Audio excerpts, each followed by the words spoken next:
Salut à tous, j'espère que vous allez bien, j'espère que vous avez passé une bonne journée, j'espère également que vous avez passé une très belle semaine. Moi de mon côté, tout s'est bien passé. Bienvenue une fois de plus sur la chaîne. Avant de commencer, un immense merci d'abord pour votre soutien sur les dernières vidéos, pour vos likes, pour vos partages, pour vos commentaires. Ça fait tellement plaisir de recevoir autant d'interactions. Cela motive non seulement à continuer d'analyser et à décrypter ensemble les matchs, ça permet également que la chaîne soit de mieux en mieux référencée sur la plateforme. On est une jeune communauté en pleine croissance et c'est grâce à vous. C'est donc grâce à vous que la chaîne va continuer de grandir. Donc, si vous ne l'avez pas encore fait, n'hésitez pas à vous abonner et à partager la vidéo. Aujourd'hui, on se retrouve donc pour un nouvel épisode avant-match du Barça. Ce week-end, un gros choc nous attend, nous Barcelonais, en Liga. Le FC Barcelone se déplace au stade Benito Villamarín en territoire andalous pour affronter Betis Séville dans le cadre de la 16e journée. Une rencontre toujours très passionnante entre deux équipes qui aiment imposer leurs idées de jeu à leur adversaire et nous proposent donc toujours une vraie rivalité tactique. Mais attention, le FC Barcelone, mardi dernier, l'a emporté 5-1 contre Mallorca en déplacement. Les hommes d'Anzif ont donc profité de cette victoire pour mettre un thème à une série de 3 matchs sans victoire en Liga. Donc c'est donc le 1 FC Barcelone qui va affronter Betis Séville avec des idées claires, des objectifs clairs, confirmer leur retour en forme, gagner les 3 points et maintenir la pression en tête de classement et distancer le Real de Madrid qui, rappelons-le, est très en méforme et qui a perdu mercredi dernier contre Athletic Club par un score de 2-1. Dans cette vidéo, on va donc se permettre d'analyser ce duel très prometteur entre le premier de la Liga, Barcelone, et le 10e de la Liga, Betis Séville. Betis Séville, Barcelone, c'est demain, 16h15. L'historique de cette confrontation nous montre que sur les 5 derniers matchs, Barcelone a gagné 4 fois et Betis Séville n'a pu emporter n'a pu arracher qu'un seul match nul. Sur ces 5 dernières confrontations, on peut donc les stats montrent que Barcelone a marqué en moyenne 3 buts. C'est dit donc que Betis Séville, c'est une équipe qui ouvre le jeu et qui va donc permettre, qui a donc permis à Barcelone de pouvoir l'emporter par 4 reprises sur les 5 derniers matchs. Rappelons que sur ces 5 derniers matchs, c'est Xavi qui est aux commandes. Xavi qui proposait un système offensif moins incisif et moins efficace que celui que propose Hansi Flick actuellement et qui a permis d'avoir l'un des meilleurs trios d'Europe. Non, c'est dit donc que Betis Séville, c'est une équipe qui sourit très bien au Barça et face à laquelle on peut très bien gagner nos 3 points. Donc, Barcelone, si Barcelone prend le contrôle du match demain et sait imposer son rythme, son rythme et sa philosophie de jeu, on peut donc l'emporter par un score très large. Mais attention, les déplacements en Liga pour le Barça sont toujours assez compliqués. Faut pas qu'on retombe encore sur une très mauvaise... faut pas qu'on rechute avant d'affronter Dortmund mercredi prochain en Ligue des Champions. Betis Séville arrive donc pour cette confrontation sur ces 5 derniers matchs, un match nul, une victoire et 3 défaites. En Liga, leur dernier match, ils ont perdu contre Real Sociedad et se sont inclinés par un score de 2-0. Et sur les 5 dernières confrontations, les stats montrent que Betis Séville, c'est une victoire, 2 matchs nuls et 2 défaites. Leur dernière victoire remonte au 27 octobre. Donc, leur dernière victoire remonte au 27 octobre. Ils ont gagné Athletic Club par un score de 1-0. Donc, Betis Séville, tout comme le FC Barcelone, ces deux équipes ont donc connu un mois de novembre, un mauvais mois de novembre. C'est ces deux équipes qui n'ont pas connu de joie durant le mois de novembre en Liga. Mais Barcelone va arriver avec un large statut de favori où, selon l'historique, Barcelone a toujours su gagner ses matchs contre Betis Séville et selon ce que Barcelone a pu montrer en Liga, ils peuvent facilement l'emporter s'ils prennent le contrôle du match. Barcelone va donc récupérer pour cette confrontation Lewandowski qui était gardé, qui était mis au repos par Hansi Flick mardi dernier.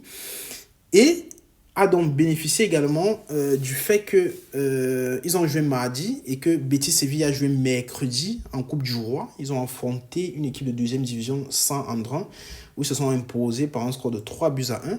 Barcelone a joué mardi, donc ce qui fait que Barcelone a bénéficié d'un jour de repos et qui leur a donc permis forcément de mieux préparer le match. Barcelone joue donc demain, 16h15, avant le Real de Madrid qui va jouer à 21h. C'est dit donc que Barcelone aura donc une occasion en temps, si Barcelone gagne, de mettre la pression sur le Real. Et donc, Barcelone va affronter Betis avec la pression qu'ils doivent à tout prix gagner parce qu'ils ne connaissent pas encore le résultat du Real de Madrid. Donc, Hansi Flick, certainement, avec le retour de Lewandowski, va certainement aligner son meilleur 11. Car le Real de Madrid se déplace demain contre Girona, qui n'est pas très en forme cette saison. Et donc, on peut se dire que le Real de Madrid va affronter une petite équipe. Donc, forcément, Hansi Flick va arriver dans un état d'esprit où il se dit que le Real de Madrid va gagner son match. Donc, forcément, on aura donc tendance à vouloir aligner son meilleur 11. Mais attention, ça sera le retour de Lewandowski, certes, mais les joueurs comme Rafinha, Kubasi et Inigo Martinez n'ont pas connu de repos depuis. Donc, ça sera un match qui va certainement être très serré à l'entame, mais qui va être très serré, mais l'entame sera très très décisif. Très très décisif.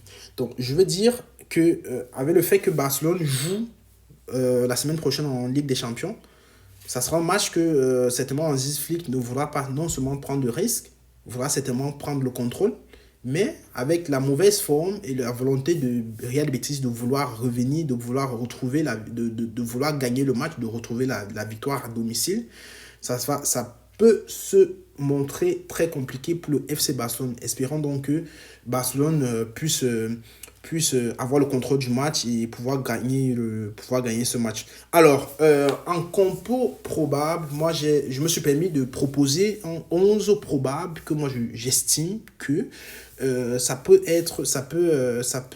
faire la fête demain, non seulement, et ça peut également nous permettre d'avoir des joueurs en meilleure forme en Ligue des Champions la semaine prochaine.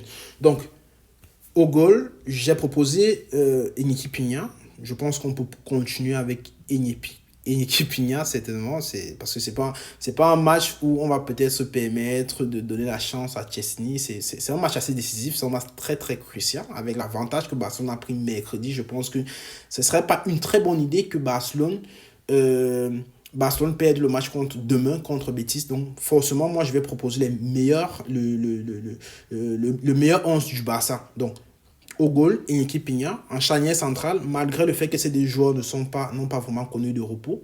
Donc, malheureusement, je les ai encore proposés, Inigo Martinez et Kubasi.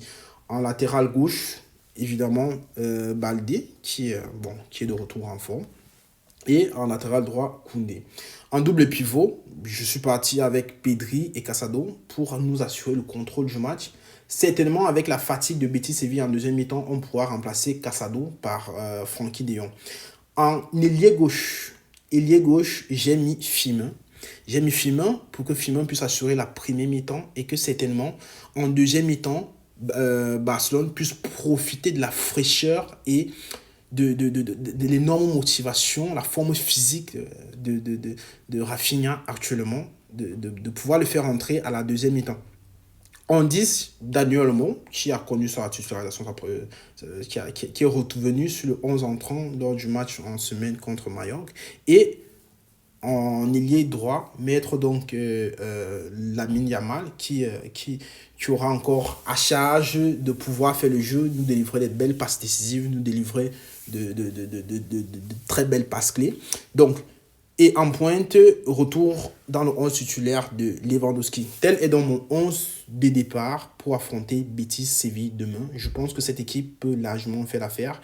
C'est bien de garder quand même Rafinha au frais, parce que faut pas oublier que mercredi encore, on joue Dortmund et c'est une rencontre très décisive où, en cas de victoire contre Dortmund, je pense que Barcelone sera déjà assuré de se qualifier, de se qualifier directement, donc d'être parmi les 8 premiers de la Ligue des Champions et d'éviter le barrage. Donc, voilà mon 11. Dites-moi ce que vous en pensez. Vous pouvez également proposer le vôtre et on va en discuter. Je vais répondre à vos commentaires.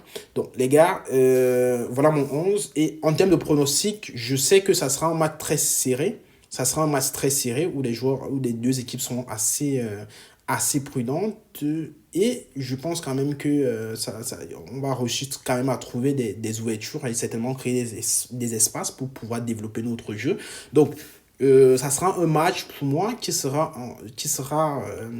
je pense que le score sera 2-1 en faveur de 3-1 en faveur de Barcelone. Donc les gars, dites-moi en commentaire quels sont vos pronostics, quelles sont vos idées, j'attends vos réactions de toute façon et on va en discuter. On se retrouve donc tout à l'heure pour la conférence de presse d'avant-match d'Hansi Flick. Je vous remercie d'avoir écouté jusqu'à la fin. J'attends vos réactions. Pour les nouveaux sur la chaîne, n'hésitez pas à vous abonner. Et à tout à l'heure pour l'épisode de conférence de presse d'avant-match d'Hansi Flick. Bonne soirée.